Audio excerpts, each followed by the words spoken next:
You're listening to Entrepreneur's Enigma, a podcast about the ups and downs of the entrepreneurial journey. Every week, your host Seth Goldstein interviews entrepreneurs from all walks of life about their entrepreneurial journeys.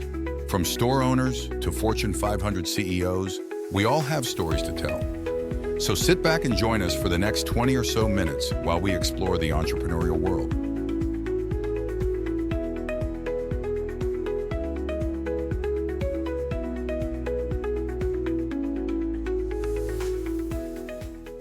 Hey everybody, welcome to another edition of the Entrepreneur's Enigma podcast. I'm your host, as always, if you're not sick of me by now, Seth. Today I have Melanie, I can't speak today, Melanie Borden, who you probably know from LinkedIn because she's very prolific on there, but she's a digital marketing and LinkedIn powerhouse.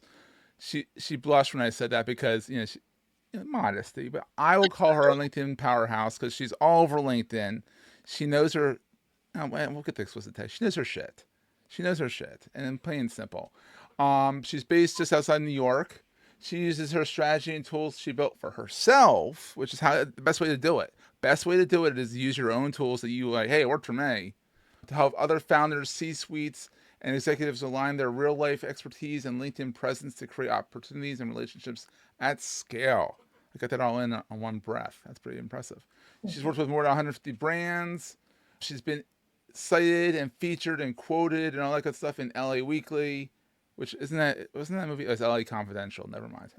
I digress. LA Weekly and Entrepreneur, Good Morning America, Daily Mail, Epoch Times, Working Mother Media. I love that. Hip New Jersey. Oh, that's the best. Hip New Jersey. New York City Biz List, Fast Company. I mean, come on. She knows her shit, people. And the media knows it. And that's what's awesome. So she works to help people sell to professional conferences, create new sales opportunities, quadruple, not double, quadruple their annual revenue, skyrocket, in all capitals, skyrocket their reach and visibility, which she does a great job herself. Because she's on. If you have to follow Melanie, because it's fun to follow her because she just lives it and has fun with it. And you can tell you're having fun with it, which is really cool. And she's now endeavoring to write a book. And we were talking about that in the pre-show about how that's never fun. Starting it, like having the idea to do a book, is fun, but then actually producing the book, every author I talk to is, oh my God, what did I get myself into? Melanie, welcome. Thank you for having me. That was quite the intro. Oh, you deserve it. Lots of good words in there. Lots of good words. Good keyword for SEO, right? That's right. Exactly. So how did this all get started? I've been following you, I don't know, since I've been on LinkedIn, which is like 2008. Like, we've crossed paths, we've talked on LinkedIn and all that stuff. You're prolific, I'm prolific. This is actually the first time we're actually talking verbally, which is kind of ironic. Actually, this is the first time we're talking. Yeah, not through IMs or in commenting on each other's posts. But like, how did this all get started? Like, how does one get started helping people quadruple their annual revenue through LinkedIn? How do you do that? Well, I could glamorize it and give you a story that is embellished. But the truth is that in 2020, when the pandemic was here and they were talking about this virus overseas in China that came to the US, when that happened, and then I watched the entire company I worked for get laid off, but I was not. Oh, you weren't? No, I wasn't. I was considered part of the essential team, so I wasn't laid off. And when that happened, I just freaked out. I would too. I freaked out. The essential team only is essential until they're not essential. Correct. And, although I had a great job that I loved, I had just finished, I was working as a VP of marketing. I had previously built an in-house agency at the company that I was working for. So you know a thing or two. So yeah, I learned a couple of things along the way. And we had just wrapped a personal brand training for the forward-facing sales team, which included about 70 plus people. Wow. Spread across New Jersey and New York. And so they all got laid off. They all got laid off. All of them. They all got laid off. And so when that happened, I realized that I had to become active on LinkedIn. I had to lead by example. Yeah. And I had to go all in because I really didn't want to ever have to rely on recruiters or headhunters Oh, that's the or worst. having to reach Nothing out. against them. No, there's Nothing nothing against them, wrong with it. but it's torture. Yeah, and I really just didn't want to start from this place of having to find it when I could attract it. And I had Ooh, I like that. really, Find it when you could attract it. yeah. Typical marketer. I like that. Tracking. And so I was not comfortable with doing it either No because one I did is. not like social media and I still don't really love it. People But who love it are strange. yeah, I enjoy it from time to time. I hate it from time to time. I tolerate it most of the time. And I'm prolific. I'm like everywhere. But because I need to be.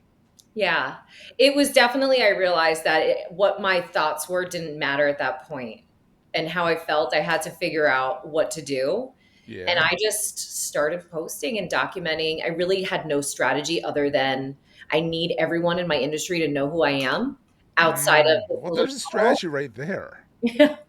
That was the strategy, Lo and was behold, yeah. become a voice everyone knows outside of the tri-state area also, because I had worked in New York City, Long Island, New Jersey, Connecticut for my whole career. So I never really built my network outside of this area.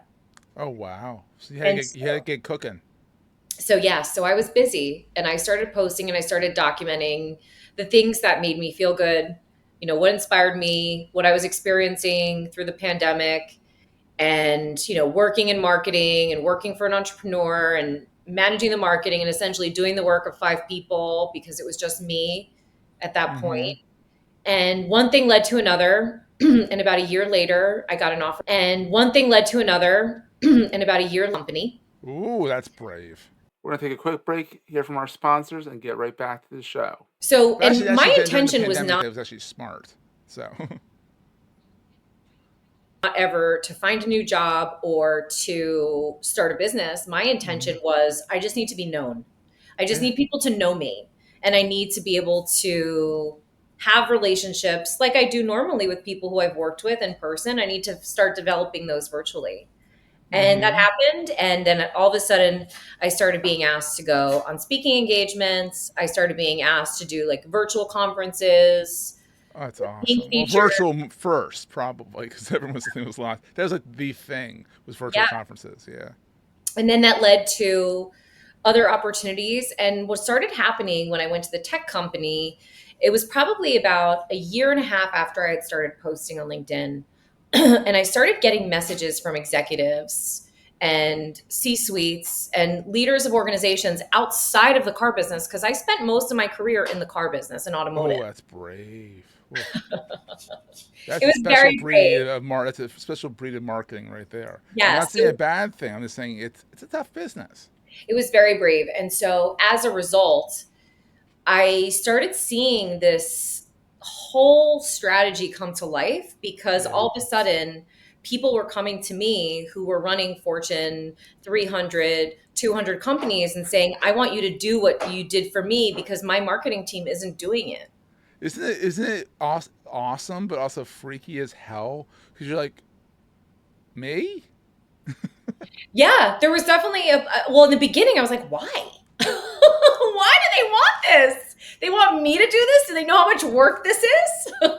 Exactly, but you obviously tripped and fell into something that was like amazing. Yeah, it was an opportunity and there was a hole in the market. And then when I started getting this consistent messaging of, can you do for me what you did for yourself? And I Mm-hmm. started hearing the same thing in the same dialogue of, I've been following you on LinkedIn for X period of time. Mm-hmm. I'd like to set up a discovery call with you. I'd like to learn more about your services. And meanwhile, I didn't have services. Services? Oh crap! I need to get services. Oh shit! So I quit my job on a whim.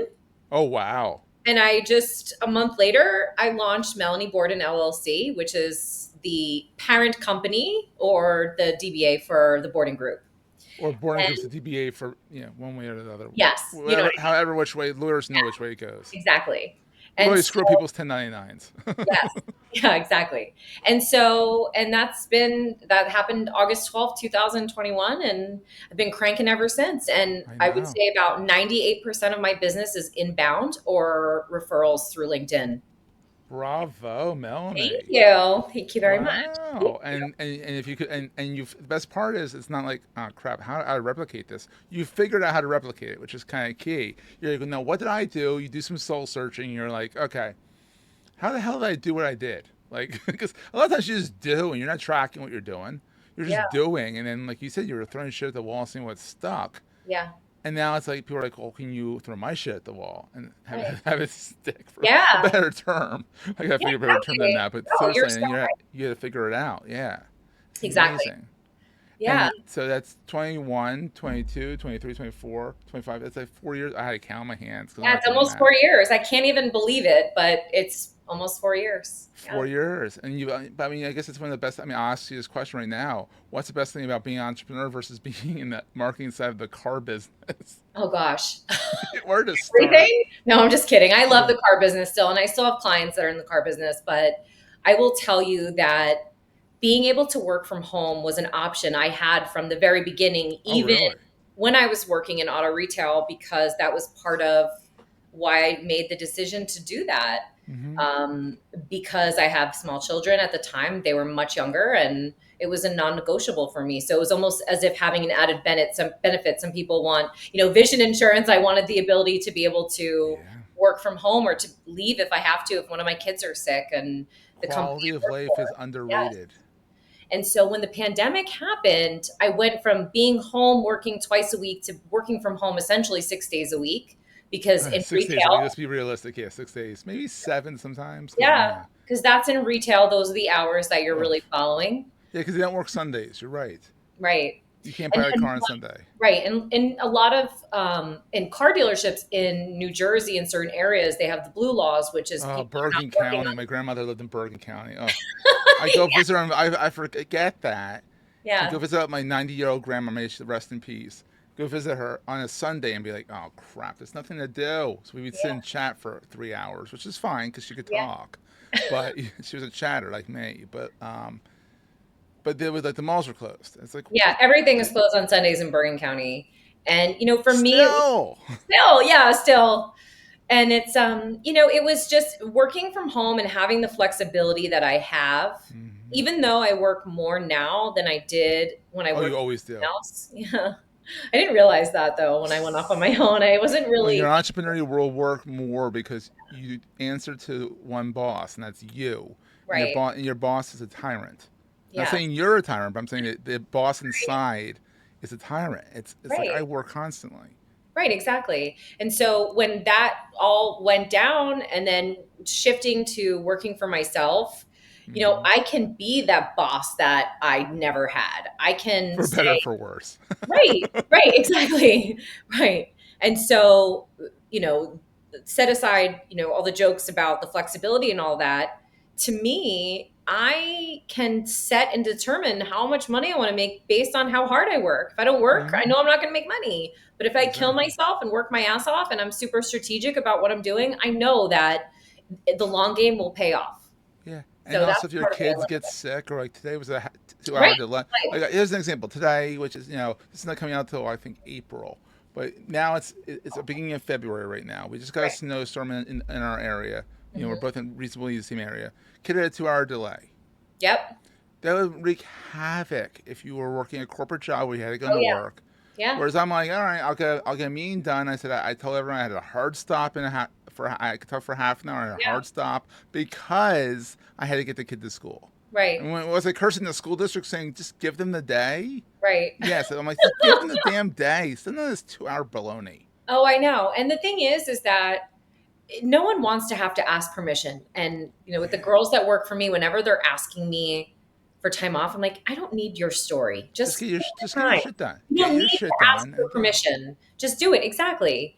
And so having that flexibility is amazing. And being a parent and having the ability to drive my kids to school every single day Oh wow. Yeah. and I pick say them oh up. well, but I do that too.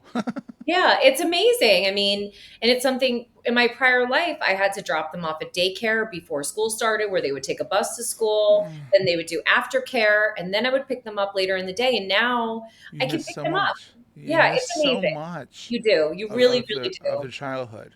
No, I mean I have a 12-year-old right now, and sometimes I wish I could miss some of his childhood because he's a pain in the ass. But I have an 11-year-old, so I understand. oh boy, yeah, when that growing up stage right there, Oh it's yeah. tough. It's tough. We can have a whole parenting conversation about that. Oh yeah. Wow, they are tough. So anyhow, on the flip side, what keeps you up at night besides the kid becoming a teenager and that worry? Oh gosh. I mean, it's funny that you asked that. I was just doing a call with someone who I worked with early on in my career when I was in my very early 20s, and we just were having a catch up and we were talking So about. last year. Yes, exactly. Last year we worked together. And I would say that every single day, I kind of look at my day as if I have nothing to lose, because a lot of people always say, what keeps you up at night, or, what's driving you. And for me, I've been in a position where I've had absolutely nothing. And I know what that feels like. Oh, it's awful. And it's the worst feeling ever. And Yeah. so I will never let go of that feeling ever, even though You have I to remember it built at something. least. Yeah. And so for me, that's what keeps me moving forward. And that's what keeps me, driving towards what I need I and love want that. for my life.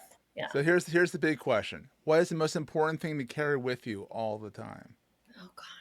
This I is everyone says that, and I'm like, it's such a good question. I like that question. the one thing to carry with me all the time is that nothing is that serious that would result in something that is an overly emotional reaction to anything. That's my new And it's trying philosophy. to remember that in the moment when you're having the freak out is really Correct. hard. The one thing that has really stuck with me though is if Yeah. it, and I tell my kids this all the time, Mm-hmm. if it doesn't matter in 5 years, do not spend more than 5 minutes focusing on it. Because to say 5 seconds is unrealistic. Yeah. But if in 5 years it doesn't matter, then why are we even talking about it? Well, It doesn't tell that to the matter. math teachers. Right. Oh gosh, don't even get me started about math. No, but my son asked me. He's so good at advanced algebra. He's in sixth grade, and he's like, "When am I ever going to use this?" I'm like, "You never know. That's You true. never know." That is Well, true. he's like the pi is square root of pi. I'm like, yeah, that you might never use. I don't have an answer for you unless you become a mathematician or a quantum physicist. It's okay. I There'll be don't a think you, robot but to you, help them. or calculus. Like, who the hell uses calculus? I mean, I'm gonna get emails. I'm gonna get emails of people saying I use calculus all the time in my finance career. I'm like, good. That's the reason why I do digital marketing. I don't Yes. have to do calculus. Oh You can do the God. formulas in the sheets. I'll do it for you. Yeah, exactly. I mean, Excel. My wife sets up the Excel spreadsheets for me. I'm like, you're a wizard. How did you do that? Are you supernatural? Like, what? I can't figure that stuff out. I'm just like, I Google or I DuckDuckGo now because I Or you ask refuse to use Google. ChatGPT. You can ask ChatGPT anything. It's like, what's the formula for this? And it's like, whoop, it's great. So, so where is the big place where people can find you online? Where do you hang out the most? Clearly, I can LinkedIn. So yes, I definitely hang out on LinkedIn, although I will tell you that recently, after seeing what happened with TikTok, Yeah. and I'm on TikTok, but I haven't been able to log into my account in 2 years because I locked myself out and I just haven't See, it cared. happens to the best of us. Don't feel I just bad if it happens to haven't you. It happened to Melanie. cared. But with that being said, I have spent a lot of time on LinkedIn, and now The I'm starting videos to are focus awesome. on other areas. So I'm more active on Instagram, and I actually launched a newsletter in December that I'm active on now weekly. Thank you. Oh, bravo. You're one of those crazy ones like me. I have my Marketing Junto newsletter I put out weekly and the podcast weekly. That's a lot. That's a It's a lot of lot. It's a lot yeah. of stuff, but it's fun. And when it stops being fun, you gotta outsource it. Yeah, that's right. But when you're having fun doing it, do it. Yeah, exactly. And then they can find you over at human2brand.com. Yes, That's absolutely. humantobrand.com. So Yeah. it's the adult way of spelling a domain name. And Yeah. there's cutesy baloney with like the two or the TOO or any of this stuff. It's human2brand. Oh That's my right. God, the startups that I work with, they're stupid domain names. I'm like, we couldn't get this one. I'm like, well, you don't have to get the .com. I buy every if I have an idea about a domain, I just buy it.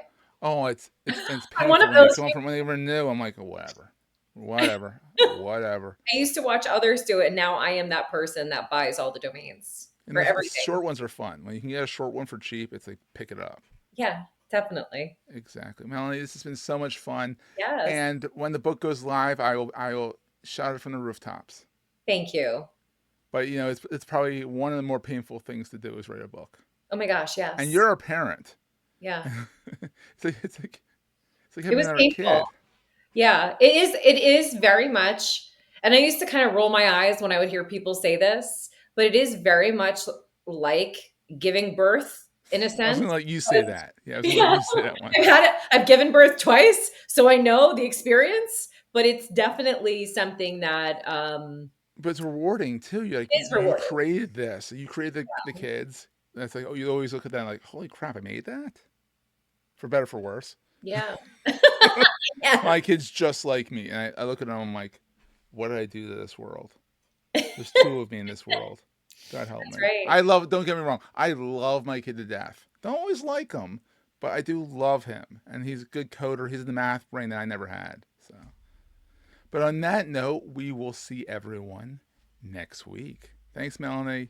Thanks. That was a great show. If you're enjoying Entrepreneur's Enigma, please consider giving us a review in the podcast directory of your choice. Every review helps us reach new listeners. If you like Entrepreneur's Enigma, consider the other shows on the Marketing Podcast Network at marketingpodcast.net.